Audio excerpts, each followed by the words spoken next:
Hi friends, it's Aubrey from Crybaby Sentimental Homestead, and I'm out in the front yard just doing a little bit of work around the urban homestead. And I was thinking yesterday actually how one of my plants didn't seem to be coming back, and I was really frustrated because I usually have just tons and tons of this plant. I'll give you a hint.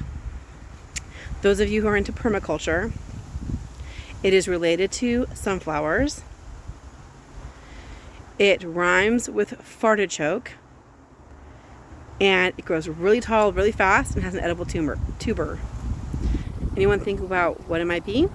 I'll give you a second. Do do do do do do do do do do do do do do do do do. Did anyone guess it? What is a sunchoke, or what is a Jerusalem artichoke? And I have them planted all around my property, and I was just thinking the other day, I haven't seen any popping up anywhere. And as I was out here working, I noticed something. Let's take a look. So these are the stalks from previous years. I usually chop and drop these, and look what we have here. These are the sprouts, and they were hiding behind some dandelions, and I was picking dandelions for the rabbit and happened to notice they are growing back. I was kind of scared. I was like, oh no. If you try to buy these online, they're pretty expensive because you have to buy them by the pound and they have to be shipped to you. But once you have them, as long as you don't eat all of them, you will have a lot. So when I first started growing sunchokes, Jerusalem artichoke is another name that they're called, and I remember thinking, why do they call them Jerusalem artichokes? Now, I don't know. Maybe because of the way the flowers face or something. But then after I played around with cooking the tubers, the artichoke flavor eventually made sense. So when you first start using it, you might go, oh no, it doesn't taste like artichoke. It tastes more like a, let me think for a second. I would compare it to more like a water chestnut. So like if you can eat the tubers raw, chop them up, wash them off good, peel them. Tastes better if they're peeled. And then you slice them up, and they make a really good water chestnut substitute. And so that's how I used them for a long time. And then I saw somebody actually, because like it doesn't really quite get to the consistency of like a potato or that kind of starchy, flaky, soft consistency. But I saw somebody online somewhere many years ago, can't remember who, but they basically boiled the tubers for like 15-20 minutes. They let them cool. They like wiped off the skin. Okay, so it's easier to clean off the skin after they've been boiled. And then they let them kind of cool. Then they chopped them up like French fries, and then they fried them. And so they were basically cooked twice. And then they had that really good, almost not quite potato flavor, but it tasted kind of like a potato and an artichoke got married, had a baby. So, and then I dipped it in like mayo with ketchup like they do in Germany, and it tasted really good. So you can eat them raw, chop them up, put lime and salt on them. You can slice them up and put them into like spring rolls and egg rolls, like water chestnuts or stir fries. You can boil them, peel them, then fry them and make them like kind of like French fries, but they have a totally unique flavor. So I am so happy I still have them. They are very high in inulin. So if anybody has diabetes or issues with trying to watch carbohydrates, they're a great plant to grow. They are also nicknamed fartichokes for a reason, because if you have too much, they will make you gassy. But if you cook them twice, like I said, the boiling and then frying, they don't seem to have that much of an effect. You can also take a Beano, okay? So you can try that. But they are really good, and honestly, for feast or famine kind of foods, they grow on their own. I would just say, if you're going to plant them intentionally, like know where you want them to be on your property. Or you can plant them inside containers. Now just keep in mind, if it's a small container, they might actually split the pot because there will be so many so many tubers in there. I've even heard some people, I was giving them away at school one year because I had so many. And I was like, I don't have enough places to plant them. I had such a huge, abundant harvest one year. And I had somebody who was from, I believe she was from India or the Middle East. And she said they taste really good on like a really gardeny, almost like a salad pizza, like all the different veggies and spinach and pieces of the sunchokes on there. So I gave her lots of tubers and she was very happy with those. So very, very excited that I've got my sunchokes. They're growing back again, and I'm going to leave them where they are.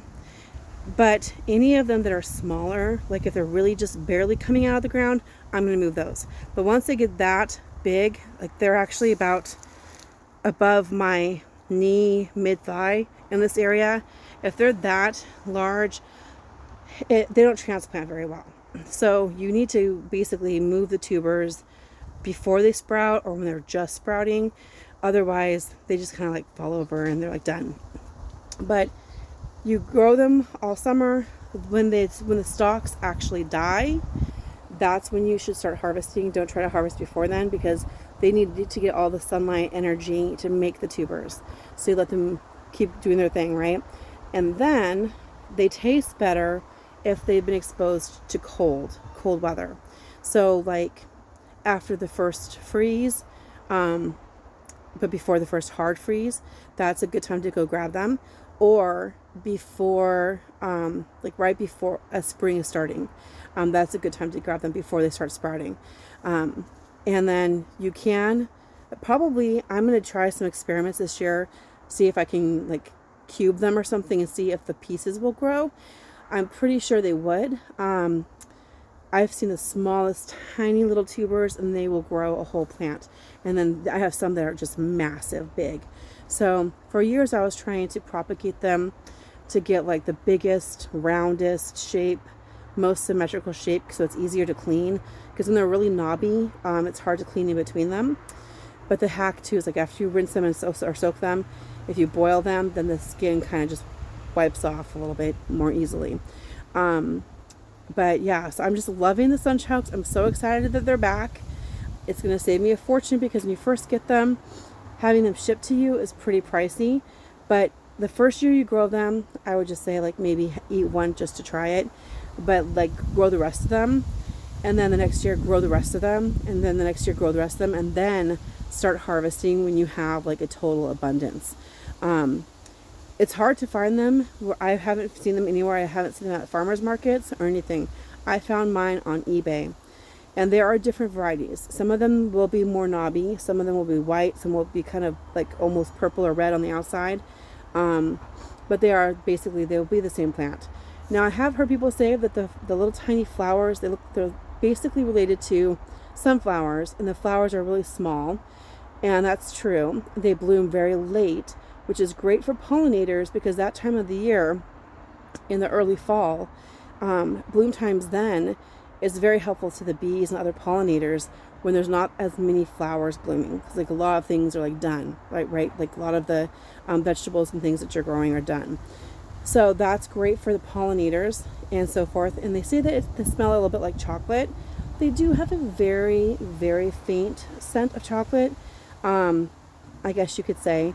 But it's not a really strong aroma. So I wouldn't grow them for that reason. I'd grow them feast or famine. Like, you guys, honestly, you should have some edible weeds. You should have some things in the ground where if you don't have groceries, you can go in the yard, dig up with some food, and you can make yourself a meal. Okay? Now, I will tell you, I wouldn't eat this as a huge, portion. Like, I would do it like as a small side. Like the French fry kind of deal, or as like water chestnuts, small portions. But when you add up little bits of this and little bits of that throughout your garden and your yard, you can actually come up with a pretty substantial meal that you just basically foraged from your own land.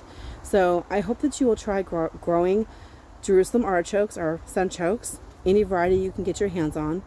And try several different recipes. You might think you don't like them and find that you really do.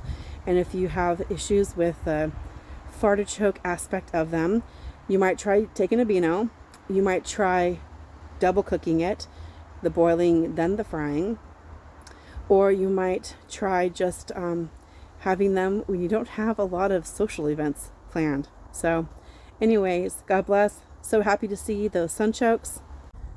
So happy to see these guys growing again in the garden. There's a whole little patch over here growing amongst the grass. And the nice thing about it is they really don't need any care. You just have to be careful not to mow them down with a lawnmower or whatever. So they don't usually get a lot of pest pressure. I see a couple leaves have been chewed on, but it's not a big deal. I'm so happy. All right, everybody, God bless. Hope you grow some sunchokes. I'll see you on this next episode. Subscribe, hit the bell for notifications, share, thumbs up, comment below.